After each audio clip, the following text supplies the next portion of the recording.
The men and women who served our country, who wore the uniform, answering their nation's call, prepared to give the last full measure of devotion. A shot comes out of the hedgerow, whistles past my ear. A century honoring American veterans, East Tennesseans, fellow service members, devoted family members, carrying on the tradition. I needed to do something to help. Humbling, very humbling. You're honoring the veteran. As we prepare for Veterans Day 2019, stories of what they laid on the line and how we can pay tribute still to their valiant service. WATE 6 on Your Side shares Veterans Voices.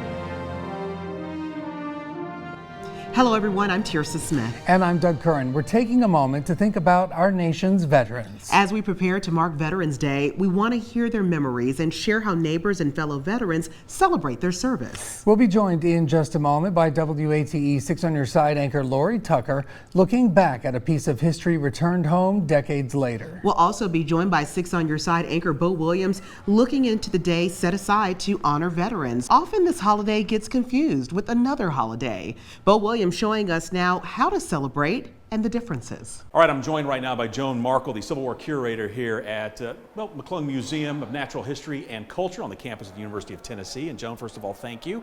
Little history real quick as far as Veterans Day. How did this all come to be? Right.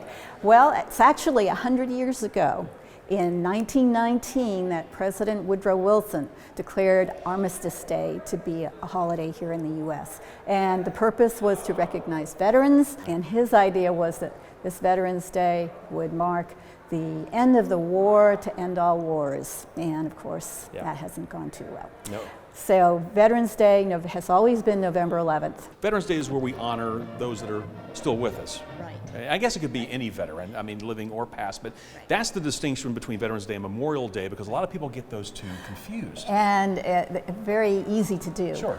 Memorial Day has always been in the spring, and part of the reason for that is that's when the flowers are in bloom, and that's when flowers are available to put on the graves. And actually in 1868 it was turned into a national holiday, a national recognition, and so Memorial Day is for the dead. Right. Veterans Day, of course, all service is recognized, but it's living veterans they're focused on. Joan, we appreciate it very much. Bo, thank you. Here at WATE 6 on Your Side, we take special pride in lending a hand to groups of veteran volunteers who provide final tributes to those who served. They're honor guards, presenting the colors, saluting, and playing taps at service member funerals. Reporter Laura Holmes shows us how much they give and why it matters so much. If I'm not mistaken, there's 20 honor guards in East Tennessee. Flipping through this photo album, there's a weight to each of these photos. We've had one service up in Townsend that we had to have a mule team pull a wagon up with a coffin. David Caldwell has been a member of Volunteer State Honor Guard since 2007. Humbling, very humbling. You're honoring the veteran. His organization was formed by a group of veterans in 1987. They cover 18 counties in East Tennessee, providing graveside services for those who've answered their last roll call. Everybody in an honor guard's got their own reasons, but most of them come back to simply, it's our way of paying it forward. The service consists of a military eulogy, rifle volley, taps, then the folding and presentation of the flag. All this comes at no cost to grieving families. Honor Guard members are able to participate in funerals because of donations. No amount is too small, and it's deeply, deeply appreciated. That was Laura Holm reporting. Now, for the past 3 years, we've joined with local businesses to help support the mission of those honor guards through our 6 on Your Side Day of Giving.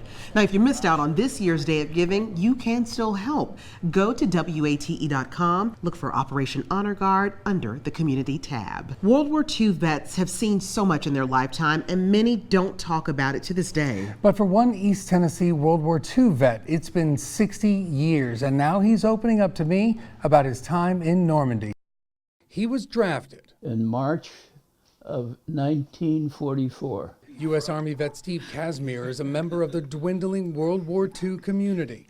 At 94 years old, he's lived through some of the worst times in world history. A shot comes out of the hedgerow, whistles past my ear, There's 20,000 people killed on that raid. First thing you do when you bivouac your area, you dig a foxhole. Stephen didn't storm Normandy in the first wave, but a subsequent one, and still remembers what he first saw when the tide went out and his boat was able to come ashore, and it was like nothing he'd ever seen before. A bulldozer comes up and starts digging up a mass grave that they had put from the people that were unfortunate that didn't make it the first day. And here I am watching. Here, my introduction to France, that was an eerie sight, you know, for my first day. Vivid details like no trees, just stumps because gunfire had downed all those trees. Just one of millions of stories shaping our history books and minds today. Stories that are not passed down to later generations very often. In fact, nobody asked me what my war experiences were for about 60 years.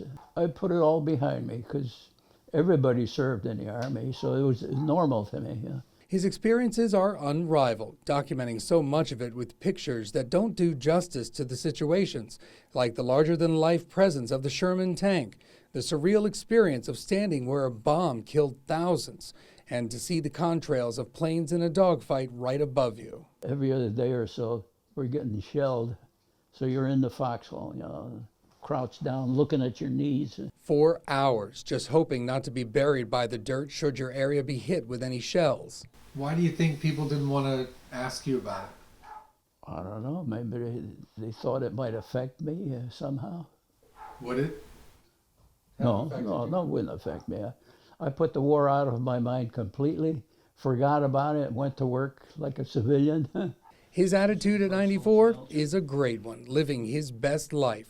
I just go with the flow, you know. If wherever fate sends me, okay, I'm there.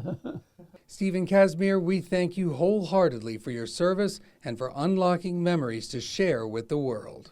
As a civilian, Stephen worked as an architect. He wants younger generations to learn the experiences of World War II vets and pass them along to help keep history alive. With the end of the First World War, many veterans returned to Knoxville. They were welcomed with festivals and food in Market Square, a block from Gay Street. And in the continuing tradition to honor veterans, Knoxville's American Legion Post 2 organized the first Veterans Day Parade. That was 94 years ago. Our own Don Dare, a veteran himself, takes a look back. Everyone loves a parade. The annual Veterans Day Parade has been a fixture in Knoxville since the 1920s. With the renovation of downtown over the last decade, the event has drawn thousands of people over the last few years. We believe in this holiday more than any other, and since I served 20 years in the military, this is my way of saying thank you to the ones that came out here before me. A Gold Star Mother's interview is one of my most memorable. We're out there remembering all those who served, that have gone on before us, that are now marching for us now, and letting those know that are standing there watching this now, they could possibly serve in the future. It is a wonderful country that we serve for. For the groups of veterans in the parade, this is their way of saying thank you for the strong support shown to all vets in East Tennessee. Hundreds of young people marching down Gay Street, and for those watching along the parade route, the event serves as a poignant history lesson that books don't always offer. Still to come, we're following along as veterans get to see the monuments built to honor their sacrifices. And we'll be hearing from a veteran who faced tough times after his service. I lost my family, I lost my job. Didn't have any money, didn't have anywhere to go, had nowhere to live. His work to recover and now to help others. You're watching Veterans Voices on WATE 6 on your side.